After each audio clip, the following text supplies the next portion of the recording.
and welcome to the Dove Recovery House for Women podcast. I'm Wendy Noe, Executive Director at Dove Recovery House for Women and the host of the Dove House podcast.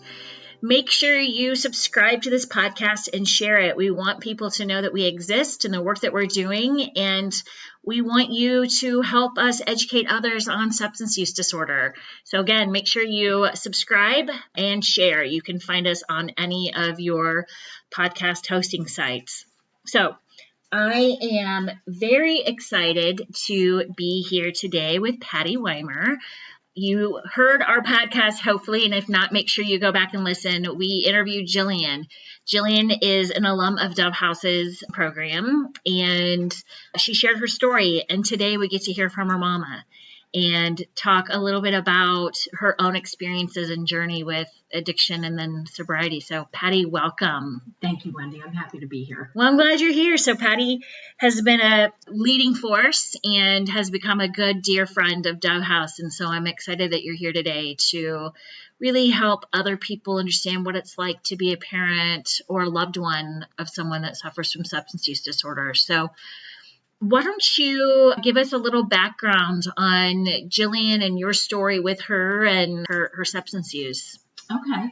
Well, Jillian had suffered sexual trauma as a child, and I firmly believe over the years that flavored who she chose and boyfriends and things like that. It was at one of her childhood friends' fathers who ended up in prison because of Jillian. She was the only child of 6 that actually spoke out. Wow. So, of course, we were very proud of her, but it was a very trying time for her.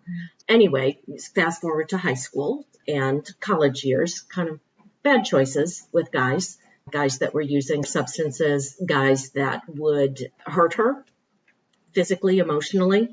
It was almost like she didn't feel she was worth something better. When she was 22, it was in the summer of 2012, she told us that she was addicted to pain pills. My husband and I had no idea what that meant. We both have families that neither one has had any major substance abuse issues. So after that fall, she had started beauty school. And it was at that time that we found out that she had converted to heroin. The man she had been dating was in jail on a parole violation, and so that dried up her source of pills.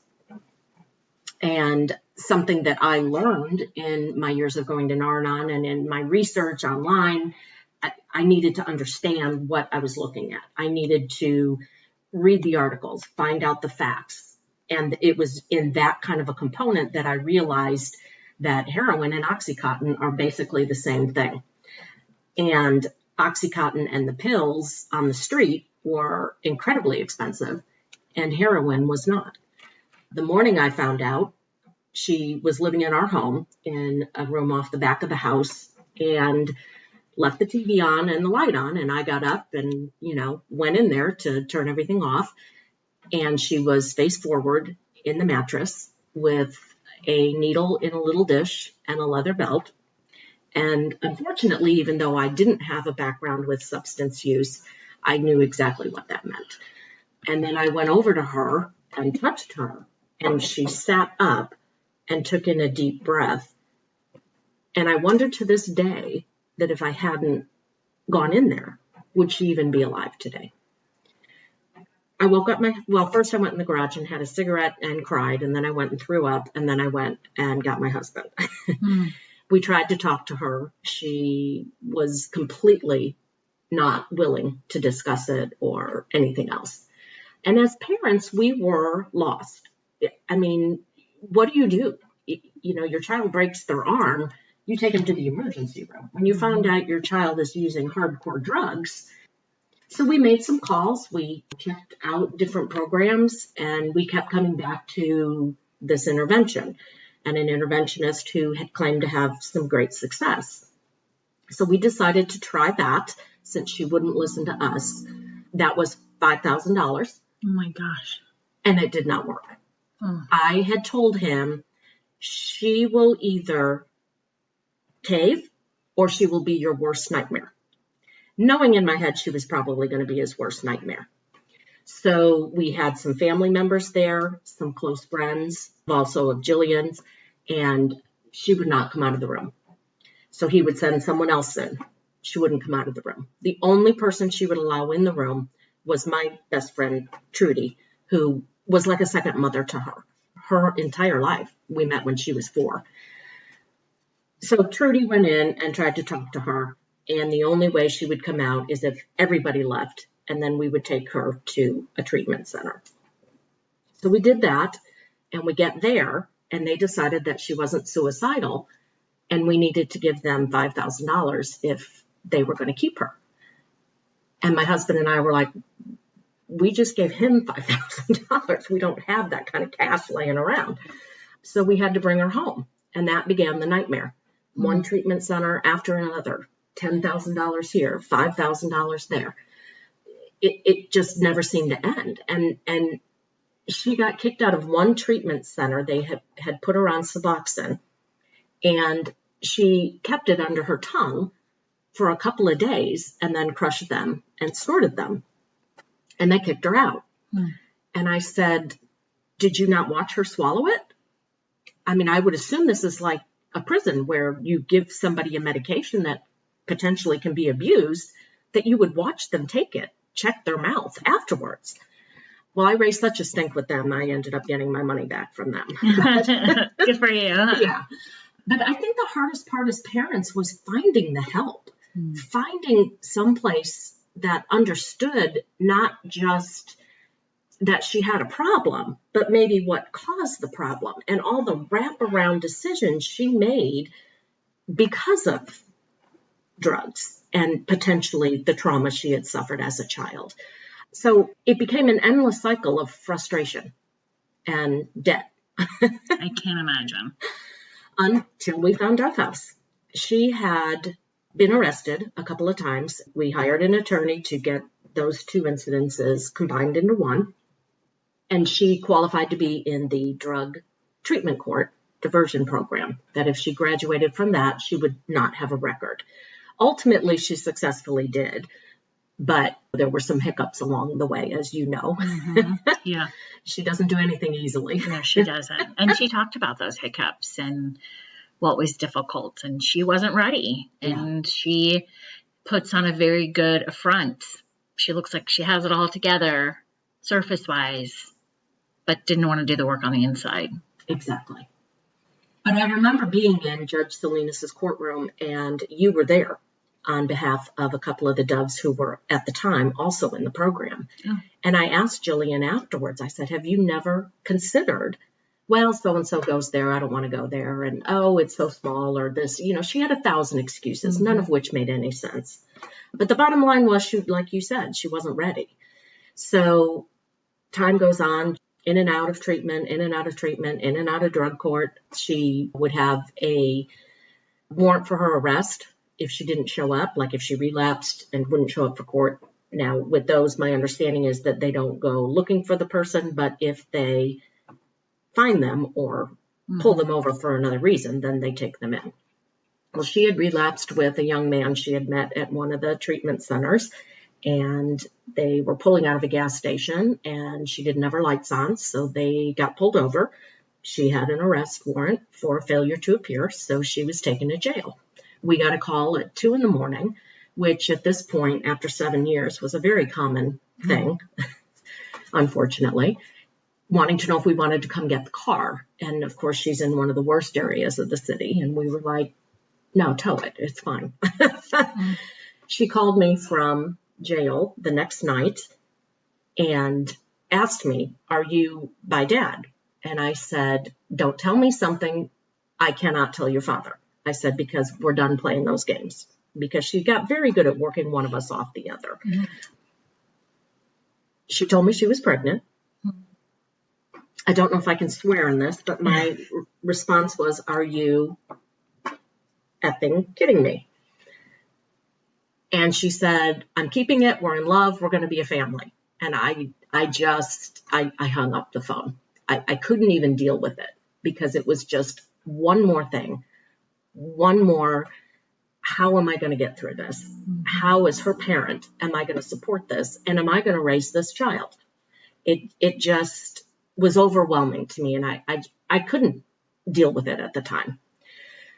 So a couple days went by, and I finally answered her call, because when they do go to jail as a female, the first thing that they do is pregnancy test. So that came back. She had a 4-day window to get out of jail and into a treatment program, or they were going to take her to the methadone clinic. So the place she had been at refused to take her if she was going to be on methadone. And I'm like, it's not something you have to keep at your facility. She has to physically go there. And what I learned also in my research was that once they're on methadone, it's way too dangerous for the child to be taken off. So weeks go by. She ended up being in there about 6 weeks. And we finally were able to get an agreement with the court system that she could come home on house arrest with an ankle bracelet. So that's what we ultimately did, because she needed prenatal care. She needed proper nutrition, things like that, that understandably the Marion County court system couldn't, or jail system wasn't providing. So long story short, she had our grandson, born healthy. Most babies who have been in utero with methadone treatment by the moms are in the hospital for a good 30 days, detoxing and all of that. It was an emergency C-section, and when he was born, he wasn't breathing. So he was in the NICU anyway for that, so they could monitor him, and she brought him home 3 days later. So yeah. And then she relapsed. She did. The young man that was the father of our grandson was not at the birth because he had relapsed in work release, so he was being sent to finish his term. She waited for him. He got out when our grandson was about 8 months old. She's living with us and the baby. My husband and I knew within 24 hours, we knew this is not going to work. And about a week later, she and I went for a very long walk, and she was crying, and she said, I know he's my son's father, but I can't do this. And she was working with a sponsor during that time and going to meetings. So I really feel like she had started to understand what she needed to do to stay sober. So that all fell apart, and she ended up relapsing and was gone for 7 months. And so at this time, and Jillian talked a lot about that time period, but you're raising your grandson, and Jillian is no longer in the picture. And I want to get your thoughts and feelings, because as a mom of 2 daughters, I can't imagine this pain and heartbreak that you were going through, and not knowing whether she was alive, whether she was dead, and you're parenting your grandchild, right? She had mentioned during our podcast that she was at an abandoned building and called you and asked you to come and get her, and she was done and she was ready for help. Walk me through that. What was that like from a mom's vision to show up at an abandoned building and pick up your baby? Because she's your only child. Correct. So you show up in an abandoned building. You haven't seen your daughter. It's been 7 months. And you go to an abandoned building. What was that like? Well, she was living in the abandoned building. She would not let me come there. She had me wait at a gas station a couple blocks away because I did have her son with me. And she said, Mom, I don't want anyone knowing what kind of car you drive. I don't want anyone seeing what my son looks like or what you look like. First of all, you're sitting there in the car hoping to God she's actually going to show up. And then you see her walking down the street and you're filled with relief, but you also are looking at this person who is so broken and their eyes look so dead. There was no life, no light on her face until she saw her son. One of the most amazing things to me about that relapse and that day that she allowed me to pick her up was that her first concern was always her son. I don't want him to live this life. I don't want him to see this life. I don't want anyone knowing what he looks like. So even in her darkest hours, I had a respect for her that she wanted to protect him and wanted to protect us by not allowing these other people and circumstances into our life. It's a very difficult thing to know that you cannot save your child from something. I did attend a couple of counseling sessions, and the pivotal thing that came from that for me, we talked about Jill's experience as a child, and she said, "What is your biggest regret from that?" And I said, "I couldn't rescue her. I wasn't there. I couldn't rescue her." And the counselor looked at me and said, "Has it ever occurred to you that you've been trying to rescue her ever since?" And that was a major light bulb. That was when I knew I needed Nar-Anon. I needed a program that would help me learn how to live with a child who suffers from addiction, the disease of addiction. Talk about that. If there's people that are listening to this that have a child that is suffering from substance use disorder, what is it and how do they get involved in that? It's local groups. You can Google it and find any meeting. It's much like the meetings that folks who are in recovery from addiction would attend, but it is for the family members. Most people are aware of Al-Anon, which is for the family members of alcoholics. Nar-Anon is for family members of substance abuse that involves narcotics. Same kind of premise, same kind of meetings. I learned all the coping mechanisms, the 3 C's. I didn't cause it, I can't cure it, and I certainly can't control it. My husband chose not to come with me to the meetings. And it was interesting because at the meetings, there was usually only one spouse there, either the father or the mother or sibling. We learned a lot. We learned how to love her without enabling her. We learned how to put up boundaries financially, emotionally. And what my husband and I discovered was we needed to be on the same page in front of her. That was very important as parents because a child who struggles with addiction, it's a manipulation. It's part of the disease. And they will work one parent off the other. And so regardless of how you feel behind the scenes, one of the greatest things my husband and I learned was that when it came to Jillian, we had to have a united front. And we could decide what that looked like behind the scenes, but in front of her or with her, it had to be the same.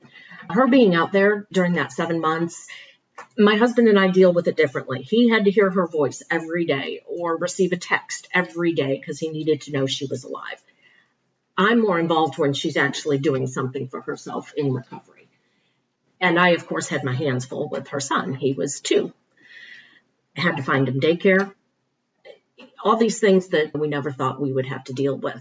But at the end of the day, my husband and I kept our grandson in the forefront of our mind. This is a little boy that didn't ask to have a mom or a dad that struggled with addiction. This was a little boy who was very well taken care of the first year and a half of his life by his mommy, very attached to him. She was a stay-at-home mom because she could live with us. She did have a bartending job that she would work a couple nights a week, but he was with us. So we were so attached to this little boy.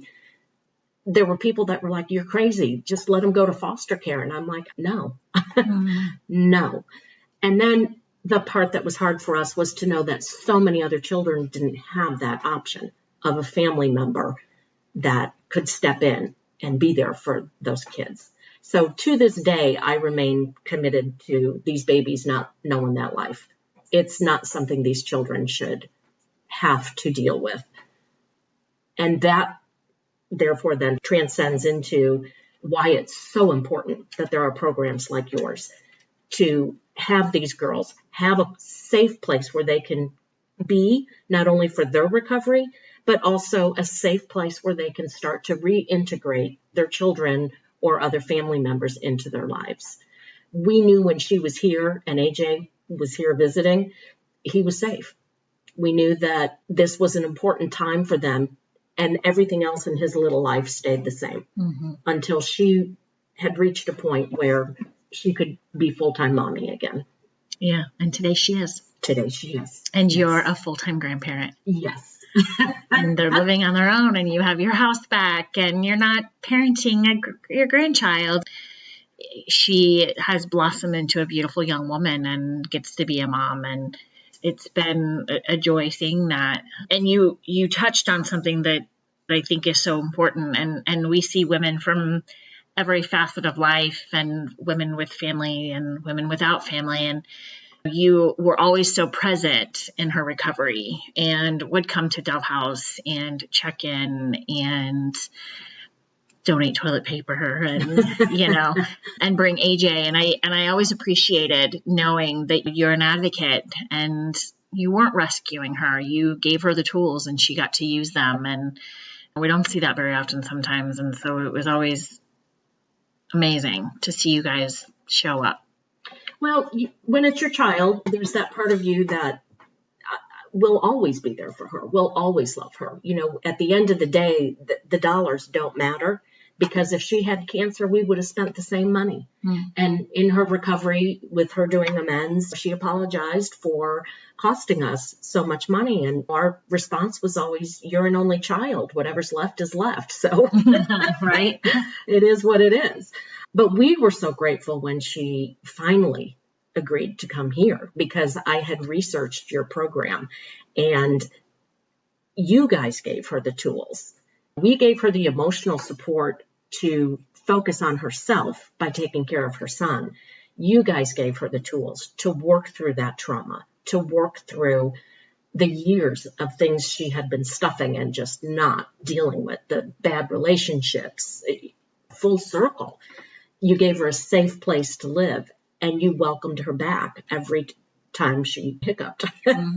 So my respect for you guys is so great, because while you are a facility that is here to do a job, it's more than that. You guys care about these women as much as you would if it was your own child. Right. And we never give up on our children. I used to tell my husband, until God calls her home, if he's not done, we're not done. And that's not always easy. I'm sugarcoating it a little bit. There were many sleepless nights. There were many arguments. There were many police calls, you name it.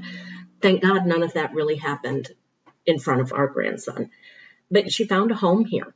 And her last relapse, the one that was horrible, I asked her, I said, what are you going to do? And she said, I need to go back to Dove if they'll let me. She said, because I've got to do something different or I'm going to die. And we were like, well, that's exactly where we think you should be. And, in terms of the toilet paper or whatever else we've donated and helped, I've told you I will always support Dove House. And I know that the cornerstone of your program is that it is free to these young women or ladies that are here. And as a family member, that was a really crucial piece for us at that time, because we did have her son. We were paying the daycare. We were paying diapers. Anything he needed had to come from us. So to be able to know that she was in an amazing program, that she could just sit and focus on getting better, and that we didn't have to supplement it to the tune of what the other places can charge, we're happy to help you in any way we can. We're so grateful for you guys. Well, thanks, Patti. There are so many people that suffer from substance use disorder and alcoholism, addiction, whatever name you put to it. And the reality is that until someone is really ready to get help, we can throw a program at them all day, every day. But until they're really ready, it won't stick. And I think for Jillian, that's a key point. I mean, Jillian had to have some hiccups and she had to have setbacks. And then she finally got ready. And she relinquished her control and she trusted us. And you trusted us, to do everything that we could to make sure she had a long, healthy life. One thing I always say, though, is that it's a chronic illness. Yes. She will deal with this disease for the rest of her life. Yes. And at times that monster will speak loudly and at times it will be very quiet. But it's important to know that isolation, ignoring the disease, is a key reason why a person might relapse. Exactly. And so, if you have a family member or friend that suffers from the disease of addiction, they need to get help and they need to not do this alone. And while you referenced it, you put boundaries and you didn't enable bad behaviors, but you loved her. And sometimes you had to love her from a distance, but you always were there when she needed you. Exactly. And for people out there, Dove House exists, and there are other programs like ours that exist, or similar programs. Not all of them are free because it is expensive to run. It is. But there is hope and there's opportunities. I have a brother that is 3 years sober now from substances, from opioids, from heroin. And I got into this work without having any knowledge on substance use disorder, addiction. My biological father was an addict. I didn't know him. And then my brother suffered from it. And, for us, we always thought we had feelings or ideas that he was probably using. And then the last time he got arrested, it was like, it's time to get help. And he went to a treatment program, and kind of like what you experienced with Jillian and Suboxone, he was discharged from that program because they failed him. And in a lot of ways, they allowed controlled meds to be in their rooms. And when you use pain pills as a drug of choice, those are not a good idea. Right. But he trusted me, and he got into a program, and he's sober today and he's doing great. But it took knowledge on substance use disorder to know that he needed a program and that he needed treatment. And I have to wonder, had I not started working at Dove House, where would he be today? Because we weren't knowledgeable. That's the whole reason we want to do these podcasts and why we do Wednesdays with Wendy and send out newsletters and try to raise as much awareness, because it's still a disease that a lot of people don't know about. Exactly. And sharing a perspective of a mom and a family and of a woman that's dealt with the disease is just one other way that we can help people understand and have a better idea of how this disease really truly affects individuals and families. There are options and resources. Well, yeah, and I used to say it all the time. When you tell somebody your child has leukemia, there's dinners and, oh, let me do this. And you tell somebody that your child is addicted to pills or heroin, I mean, they run the other direction. We've really learned who we can count on in life and who we can't. My husband and I are both blessed with amazing families that not only supported us, AJ, but Jillian as well in her darkest hours. At Nar-Anon, I ran into people I hadn't seen in 10 years. And it was amazing to me how small the world really is. Mm-hmm. I do believe that everything happens for a reason. One of the things I learned at Nar-Anon was that relapse is a part of recovery. That's a difficult concept to understand.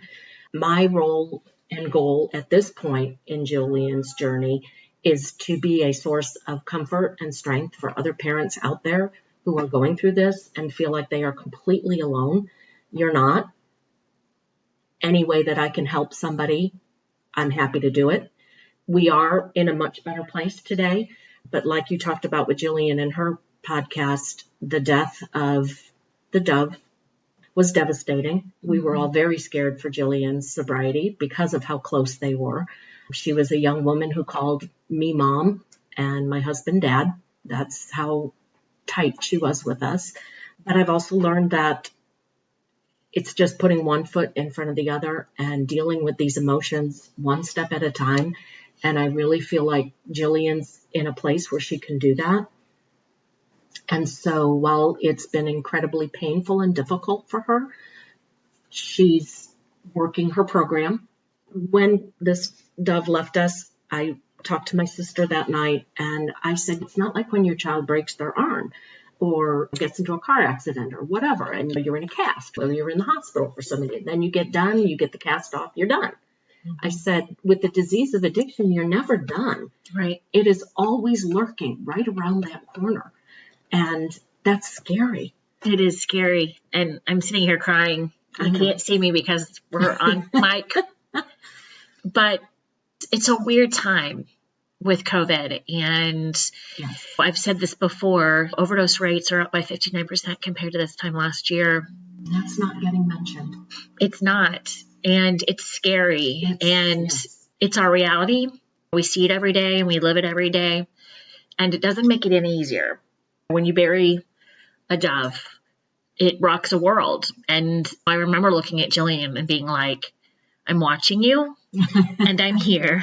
And those first few days, we were texting or calling constantly because I was worried. I mean, that was her best friend. Yes. She even said to me, she said, Mom, Wendy's checking on me more often than you are. And I said, good. Yeah, because I can't lose another one, and we are a family here. Yes. And we love our doves. And while we're a treatment program, and offer clinical services, what makes us stand out is that we love our doves and we become a family. And once a dove, always a dove. And they show up and they develop relationships and bonds. And we have this wall here at Dove House, which we call our celebration hallway. And it has pictures of doves before they came to Dove House and after. And Jillian's picture is on our wall. And it's usually the one that stops most people in their tracks. Yeah. Because it's a shocking transformation. Mm-hmm. But we become so invested because we see these broken birds come in. And then we see them flourish and fly away and become these women that they're so meant to be. And it's a pure honor and joy to see doves like Jillian who do so well. And sometimes they have to come back, and we welcome back with open arms.